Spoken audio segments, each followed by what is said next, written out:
Hi എല്ലാവർക്കും നമസ്കാരം. ഇന്ന് നമുക്ക് നല്ല ടേസ്റ്റിയും ഹെൽത്തിയുമായിട്ടുള്ള ഒരു ജ്യൂസിൻ്റെ റെസിപ്പി കണ്ടു നോക്കാവേ. ഈ ചൂടിന് ബെസ്റ്റ് ജ്യൂസാണ് റാഗി ജ്യൂസ്. സാധാരണ ഇവിടെ കർണാടകയിലൊക്കെ വളരെ ഫേമസ് ആയിട്ടുള്ളൊരു ജ്യൂസാണ്. റാഗി ഹാലു എന്ന് പറയും കന്നഡയിൽ.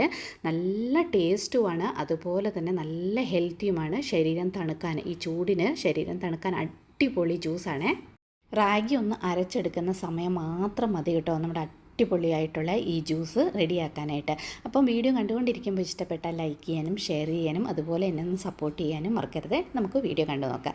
ഞാൻ ഇന്നലെ രാത്രിയിൽ 1 കപ്പ് റാഗി നന്നായിട്ട് കഴുകി കുതിർക്കാനായിട്ട് ഇട്ടിരുന്നു. ഒരു 3 മണിക്കൂറൊക്കെ കുതിർന്ന് കിട്ടിയാൽ മതി. നേരം ഉണ്ടെങ്കിൽ കുറച്ചധികം നേരം കുതിർത്താലും കുഴപ്പമൊന്നുമില്ല, നമുക്കിത് പെട്ടെന്നൊന്ന് അരഞ്ഞു കിട്ടാം.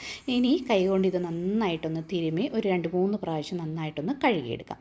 കഴുകിയെടുത്ത റാഗി നമ്മളൊരു അരിപ്പയ്ക്കകത്തിട്ട് ആ വെള്ളമൊക്കെ ഒന്ന് പോകാനായിട്ട് ഇതുപോലെ ഒന്ന് വെക്കണം. എന്നുവെച്ചാൽ നമ്മൾ അരച്ചെടുത്ത റാഗി ഒന്നും ചൂടാക്കുന്നൊന്നുമില്ല. അപ്പം നമ്മൾ ഈ ടാപ്പ് വെള്ളത്തിലൊക്കെ ആയത് കഴുകി ആ വെള്ളമൊക്കെ ഒന്ന് പോകാൻ വേണ്ടിയിട്ടാണ് അരിപ്പയ്ക്കകത്തിട്ട് വെക്കുന്നത്. ഇനി ഒരു മിക്സിയുടെ ജാർ എടുത്തിട്ട് നമ്മൾ കഴുകി വെച്ചിരിക്കുന്ന റാഗിയെല്ലാം നമുക്ക് മിക്സിയുടെ ജാറിലേക്ക് ചേർത്ത് കൊടുക്കാം. ഇതിൻ്റെ കൂടെ തന്നെ നമ്മൾ കുറച്ച് തേങ്ങ കൂടെ ചേർത്ത് കൊടുക്കണം. ഞാനിപ്പോൾ ഒരു 3/4 കപ്പോളം തേങ്ങ എടുത്തിട്ടുണ്ട്. തേങ്ങ കുറച്ച് കൂടുതലെടുത്താലും കുഴപ്പമൊന്നുമില്ല കേട്ടോ, ടേസ്റ്റ് നല്ലതായിരിക്കും. ഇനി നമുക്ക് മധുരത്തിനനുസരിച്ച് ഇതിലേക്ക് തന്നെ ശർക്കര ചേർത്ത് കൊടുക്കാം. ഞാനിപ്പം ഒരു ചെറിയ കപ്പിന് 1 കപ്പ് ശർക്കര ഇതിലേക്ക് ചേർത്ത് കൊടുത്തിട്ടുണ്ട്. ഇനി നല്ലൊരു ഫ്ലേവറും ടേസ്റ്റും കിട്ടാൻ വേണ്ടിയിട്ട് നമുക്ക് ഏലക്ക ചേർത്ത് കൊടുക്കാം. ഞാനൊരു ചെറിയ 4 ഏലക്ക ഇതിലേക്ക് ചേർത്ത് കൊടുത്തിട്ടുണ്ട്. ഇനി ആ മധുരമൊക്കെ ബാലൻസ് ആകാനും ഒരു നല്ല ടേസ്റ്റ് കിട്ടാനും വേണ്ടിയിട്ട് നമ്മൾ ഒരു നുള്ളു ഉപ്പ് കൂടെ ഇതിലേക്ക് ചേർത്ത് കൊടുക്കണം. ഞാനിപ്പോൾ ഒരു നുള്ളു ഉപ്പും കൂടെ ഇതിലേക്ക് ചേർത്ത് കൊടുക്കുന്നുണ്ട്. ഇനി നമ്മളിത് അരയ്ക്കുമ്പോൾ നല്ല വെള്ളം ചേർത്ത് വേണം അരയ്ക്കാൻ. നല്ല വെള്ളം എന്ന് ഉദ്ദേശിച്ച് നമ്മൾ കുടിക്കുന്ന വെള്ളം ഉണ്ടല്ലോ, തിളപ്പിച്ച് ആറിച്ച വെള്ളം, അല്ലെങ്കിൽ നമ്മൾ കുടിക്കുന്ന വെള്ളം ഒഴിച്ച് വേണം ഇത് അരയ്ക്കാനായിട്ട്. അപ്പം നമ്മൾ ഇതിലേക്ക് ഇത് തിളപ്പിക്കുന്നോ ചൂടാക്കുന്നോ ഒന്നുമില്ല. അപ്പം നമ്മൾ കുടിക്കാൻ ഉപയോഗിക്കുന്ന വെള്ളം ഒഴിച്ച് വേണം ഇത് അരച്ചെടുക്കാനായിട്ട്. ഞാനിപ്പം തിളപ്പിച്ച് ആറിച്ച വെള്ളമാണ് ഇതിലേക്ക് ചേർത്ത് കൊടുത്തത്. ഇനി ഇത് നല്ല ഫൈനായിട്ടൊന്ന് നമുക്ക് അരച്ചെടുക്കാം. ഇതുപോലെ ഫൈനായിട്ട് വേണം നമ്മൾ അരച്ചെടുക്കാനായിട്ട്. ഇനി നമ്മളിതൊന്ന് അരിച്ചെടുക്കണം. ആദ്യം നമുക്ക് ഒരു വലിയ അരിപ്പയിലേക്ക് അരിച്ചെടുക്കാം. അപ്പോൾ ആ വലിയ തരികളൊക്കെ ഒന്ന് മാറി രണ്ടാമത് ചെറിയ അരിപ്പയിൽ അരിക്കുമ്പോഴായിരിക്കും നമുക്ക് പെട്ടെന്ന് അരിച്ചെടുക്കാൻ പറ്റും. അപ്പോൾ ഈ വലിയ തരികളൊക്കെ ചെറിയ അരിപ്പയിൽ അരിച്ചെടുക്കാൻ കുറച്ച് ബുദ്ധിമുട്ടായിരിക്കും. അപ്പോൾ ഇതുപോലത്തെ ഒരു വലിയ അരിപ്പ ഉണ്ടെങ്കിൽ ആദ്യം ആ അരിപ്പയ്ക്കകത്തിട്ട് നമുക്ക് ഇതുപോലെ ഒന്ന് ഈ ജ്യൂസൊക്കെ ഒന്ന് അരിച്ചെടുക്കാം. ഇത് രണ്ടാമത് ഇതിൻ്റെ അകത്ത് നമ്മൾ ഈ റാഗിയുടെ തരിയൊക്കെ ഉണ്ടാകുമല്ലോ, ഒരു പ്രാവശ്യം ഇതുപോലെ അരിച്ചെടുത്തിട്ട് നമുക്ക് രണ്ടാമത് ഒന്നുകൂടെ വേണമെങ്കിൽ ഇത് മിക്സിയുടെ ജാറിലിട്ടൊന്ന് അടിച്ചെടുക്കാം. ഇല്ലെങ്കിൽ കുറച്ചുകൂടെ വെള്ളം ഒഴിച്ചിട്ട് നന്നായിട്ട് മിക്സ് ചെയ്ത് ഒന്നുകൂടെ നമുക്ക് അരിച്ച ആവശ്യത്തിനുള്ള വെള്ളം ഇതിലേക്ക് ചേർത്ത് കൊടുക്കാം. ഞാനിപ്പം ഒരു 1/2 ഗ്ലാസ് വെള്ളം കൂടെ ഇതിലേക്ക് ചേർത്ത് നന്നായിട്ട് മിക്സ് ചെയ്തിട്ട് രണ്ടാമത് ഒന്നുകൂടെ ഈ വലിയ അരിപ്പയ്ക്കകത്ത് തന്നെ ഇതൊന്ന് അരിച്ചെടുക്കുന്നുണ്ട്. അരിച്ചെടുത്തിട്ട് നമുക്ക് ചെറിയ അരിപ്പയ്ക്കകത്ത് അരിച്ചേക്കാം. അപ്പോൾ ഇനി കുറച്ച് അതിൻ്റെ തരികളൊക്കെ ഈ ജ്യൂസിൻ്റെ അകത്ത് കാണും. വലിയ അരിപ്പയുടെ കണ്ണ് വലിയതാണല്ലോ, അപ്പോൾ കുറച്ചുകൂടെ. അപ്പോൾ ഇതുപോലെ ഒന്ന് ഞാൻ ആദ്യമേ വലിയ അരിപ്പയിൽ അരിച്ചെടുത്തു, ഒന്ന് നന്നായിട്ട് മിക്സ് ചെയ്ത് കണ്ടു ചെറിയ ചെറിയ തരികളൊക്കെ ഉണ്ട്. അപ്പോൾ നമ്മൾ ഇത് ഇങ്ങനെ തന്നെയാണല്ലോ കുടിക്കുന്നത്. അപ്പോൾ ആ തരിയും കൂടെ വേണ്ടാന്ന് നമുക്ക് വേണമെന്നുണ്ടെങ്കിൽ നമുക്ക് രണ്ടാമത് ഒന്നുകൂടെ ഒന്ന് അരിച്ചെടുക്കാം. ഞാനിപ്പം ചെറിയ അരിപ്പയ്ക്കകത്ത് ഒന്നുകൂടെ ഒന്നിത് അരിച്ചെടുക്കുന്നുണ്ട്.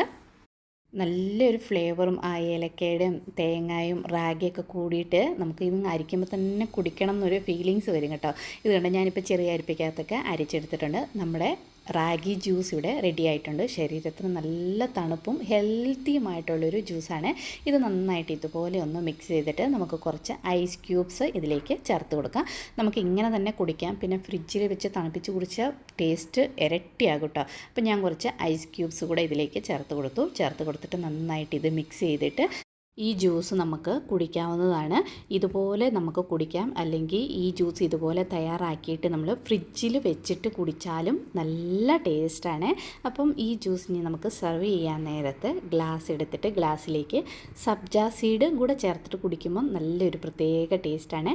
ഞാനിപ്പം 1 സ്പൂണ് സബ്ജ സീഡ് ഒരു അരമണിക്കൂർ മുമ്പ് വെള്ളത്തിൽ കുതിർക്കാനായിട്ട് വെച്ചിരുന്നു. ഇതിൽ നിന്ന് 1 സ്പൂണ് സബ്ജ സീഡ് നമുക്ക് ഈ ഗ്ലാസ്സിലേക്ക് ഇട്ട് കൊടുക്കാം. എന്നിട്ട് നമ്മൾ തയ്യാറാക്കി വെച്ചിരിക്കുന്ന റാഗി ജ്യൂസ് ഇതിലേക്ക് ചേർത്തിട്ട് അതിൻ്റെ കൂടെ നമുക്ക് കുറച്ച് ഐസ് ക്യൂബ്സും കൂടെ ഇട്ടിട്ട് ഇത് നമുക്ക് സെർവ് ചെയ്യാം. അല്ലെങ്കിൽ നമുക്ക് ഫ്രിഡ്ജിൽ വെച്ചിട്ട് തണുപ്പിച്ചിട്ട് ഇത് സെർവ് ചെയ്യാൻ കുടിക്കാനും നല്ല ടേസ്റ്റാണ്. ശരീരത്തിന് നല്ല തണുപ്പാണ്. രാവിലെ നമ്മൾ ഇതുപോലെ 1 ഗ്ലാസ് റാഗി ജ്യൂസ് കുടിച്ചു കഴിഞ്ഞാൽ ഉച്ചവരെ നമുക്ക് വിശക്കത്തില്ല, വയറ് നല്ല ഫില്ലാകുകയും ചെയ്യും. അതുപോലെ ശരീരത്തിന് തണുപ്പും ദാഹവും ഒക്കെ മാറിക്കിട്ടും. തേങ്ങ നമ്മൾ അരച്ചിട്ടുണ്ട്, റാഗി ഈ സബ്ജ സീഡൊക്കെ കൂട്ടി നമ്മൾ കഴിക്കുമ്പോൾ ശരീരത്തിന് നല്ല തണുപ്പാട്ടോ. അപ്പോൾ ഒരു പ്രാവശ്യമെങ്കിലും ഇതുപോലെ റാഗി ജ്യൂസ് ഒന്ന് തയ്യാറാക്കി നോക്കണേ. പിന്നെ നിങ്ങൾ എന്നും ഇതുപോലെ റാഗി ജ്യൂസ് കുടിക്കും. ഈ ഈ ചൂടിനുണ്ടല്ലോ ഡെയിലി ഒരു ഗ്ലാസ് കുടിക്കുന്നത് വളരെ നല്ലതാണേ.